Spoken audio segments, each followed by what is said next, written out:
7 अगस्त 2020 की शाम air India express की फ्लाइट नंबर 1344 केरल के कलिकट एयरपोर्ट पर लैंड करने में काफी देर कर देती है, जिससे प्लेन एक गहरी खाई में गिर जाता है। इतनी ज्यादा ऊंचाई से गिरने से दोनों पायलट समेत प्लेन में सवार 19 यात्रियों की मौत हो जाती है और इस रेस्क्यू ऑपरेशन में सवार 159 यात्रियों को छोटी मोटी चोट के साथ रेस्क्यू कर लिया जाता है। तो चलिए जानते हैं पूरी घटना। 7 अगस्त 2020 के दिन यूएई के दुबई एयरपोर्ट से एयर इंडिया एक्सप्रेस फ्लाइट 1344 से अपनी इंटरनेशनल उड़ान भरने के लिए तैयार हो रही थी। इस फ्लाइट को दुबई से केरल के कलिकट एयरपोर्ट का सफर तय करना था।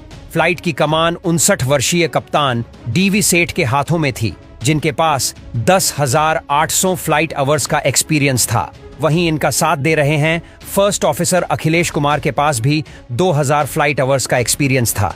ये बोइंग 737-800 प्लेन था, जिसमें दोपहर के 2 बजे तक 184 पैसेंजर्स, 4 क्रू मेंबर्स और 2 कैप्टन सवार हो चुके थे। दोपहर के 2:15 पर फ्लाइट 1344 ने दुबई एयरपोर्ट से सक्सेसफुली टेक ऑफ करता है और अपनी मंजिल की ओर बढ़ता है। अपने निर्धारित जर्नी टाइम के अनुसार इसे शाम के 7:40 पर कलिकट एयरपोर्ट पर लैंडिंग करना है। कुछ घंटे उड़ान भरने के बाद ये कलकट इंटरनेशनल एयरपोर्ट के करीब पहुंच जाता है। केरला का कलिकट एयरपोर्ट ऊंची पहाड़ी पर बना एक टेबल टॉप एयरपोर्ट है, जहां सिर्फ एक ही रनवे मौजूद है। करीब 9000 फीट लंबे इस रनवे के दोनों तरफ एक गहरी खाई है। वहीं रनवे के दोनों सिरों पर सेफ्टी एरिया भी काफी कम है। इसी वजह से पायलट्स को यहां से टेक ऑफ और लैंडिंग करते वक्त काफी सावधानी बरतनी पड़ती है, क्योंकि एक छोटी सी गलती एरोप्लेन को खाई में गिरा सकती है।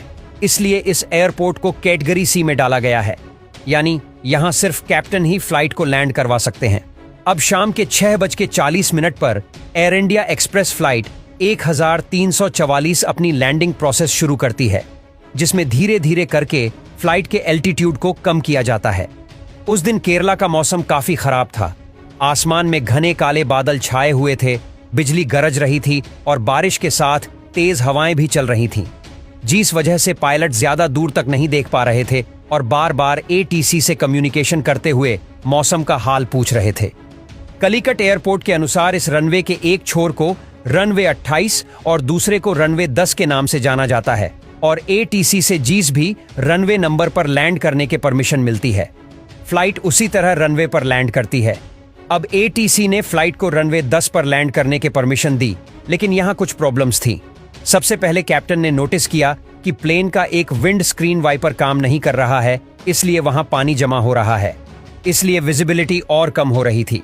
इसके अलावा बारिश की वजह से रनवे की सेंट्रल लाइन लाइट्स भी नहीं चल रही थी और इस रनवे के हिसाब से फ्लाइट्स की हाइट भी ज्यादा थी। ऐसे में लैंडिंग कैंसिल कर देनी चाहिए थी, मगर कैप्टन ने एटीसी से 2A ड्रॉप अप्रोच से लैंडिंग करने की परमिशन मांगी। 2A ड्रॉप अप्रोच में प्लेन आगे जाकर 360 डिग्री की पोपोजिट रिएक्शन में टर्न लेता है और रनवे के दूसरी तरफ से लैंड करता है।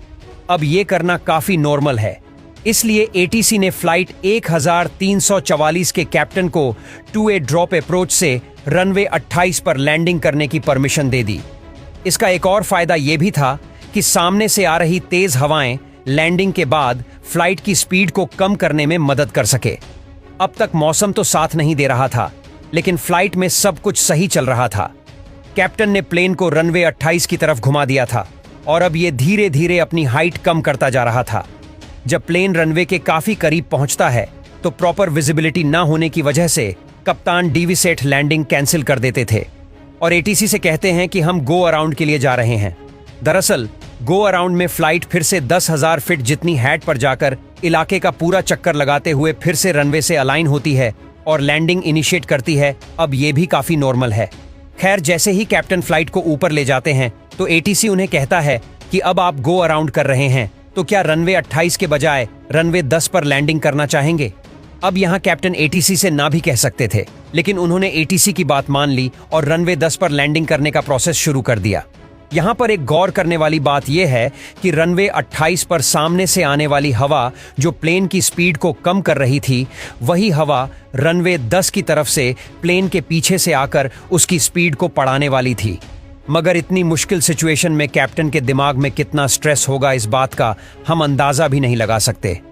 खैर, धीरे धीरे प्लेन रनवे 10 की तरफ बढ़ने लगा और उसका एल्टीट्यूड कम होने लगा। 2000 फीट, 1000 फीट, 500 फीट तक प्लेन नीचे तो आ गया, लेकिन खराब विजिबिलिटी की वजह से या अपने ग्लाइड स्लोप से आगे निकल गया, यानी रनवे के स्टीयरिंग में ही टच डाउन नहीं कर पाया। अंधेरी रात और खराब मौसम में यह प्लेन रनवे से 30 फीट की ऊंचाई पर उड़ता रहा और देखते ही देखते रनवे का आधा हिस्सा खत्म हो चुका था, मगर अभी प्लेन के टायर रनवे को छू नहीं पाए थे। रनवे के एंडिंग पॉइंट को काफी पास आता देख फर्स्ट ऑफिसर ने कैप्टन को फिर से प्लेन को हवा में उड़ाने के लिए कहा, लेकिन तब तक काफी देर हो चुकी थी और अगले ही पल प्लेन के टायर्स ने रनवे को टच कर लिया। अब कैप्टन ने तुरंत मैक्स मैनुअल ब्रेकिंग को एंगेज कर दिया, लेकिन यह काफी नहीं था क्योंकि प्लेन 250 किलोमीटर प्रति घंटे से भी अधिक रफ्तार से रनवे के छोर की तरफ बढ़ रहा था। अब यहां सवाल आता है कि प्लेन ने फिर से टेक ऑफ क्यों नहीं किया।